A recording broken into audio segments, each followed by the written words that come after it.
بانی P T I کی جانب سے راولپنڈی میں جلسے کے اعلان کے بعد پی ٹی آئی کی مقامی قیادت درخواست لے کر ڈی سی آفس پہنچ چکی ہے۔ درخواست میں موقف اختیار کیا گیا کہ پی ٹی آئی 28 سپتمبر کو لیاقت باغ یا بھاٹا چوک میں جلسہ کرنا چاہتی ہے، اس کی اجازت دی جائے۔ اسی سے متعلق مزید معلومات حاصل کریں گے نمائندہ دنیا نیوز احمد بھٹی نے راولپنڈی سے ہمیں جوائن کیا۔ جی احمد، کیا سچویشن ہے اس اجازت نامے سے متعلق؟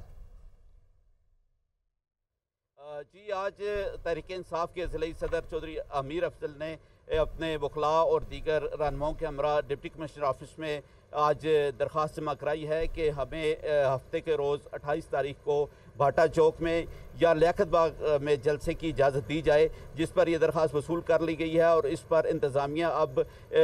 کل اجلاس طلب کرے گی، جس میں اس بات کا فیصلہ کیا جائے گا اور اس کا جائزہ لیا جائے گا۔ ابھی تک جو انتظامی ذرائع ہیں ان کے مطابق اندرون شہر یا بھاٹا چوک میں جلسے کی ابھی اجازت میں ممکن نہیں، کیونکہ بھاٹا چوک کے والے سے انتظامیہ کے ذرائع نے یہ کہا ہے کہ میلاد کا ایک جلوس ہے جو پشاور روڈ پر مصرال روڈ کے علاقے میں جمعے کی رات تک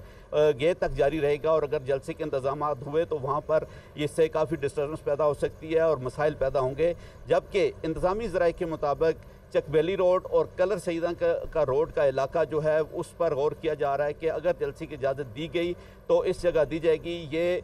راولپنڈی شہر سے کافی دور جگہ ہے اور کھلی جگہ ہے جہاں پر آسانی سے تمام لوگ پہنچ سکتے ہیں۔ ابھی تک انتظامیہ کی جانب سے اس حوالے سے کوئی فیصلہ نہیں کیا گیا۔ احمد بھٹی، آپ ہمیں معلومات دے رہے تھے، آپ کا بہت شکریہ۔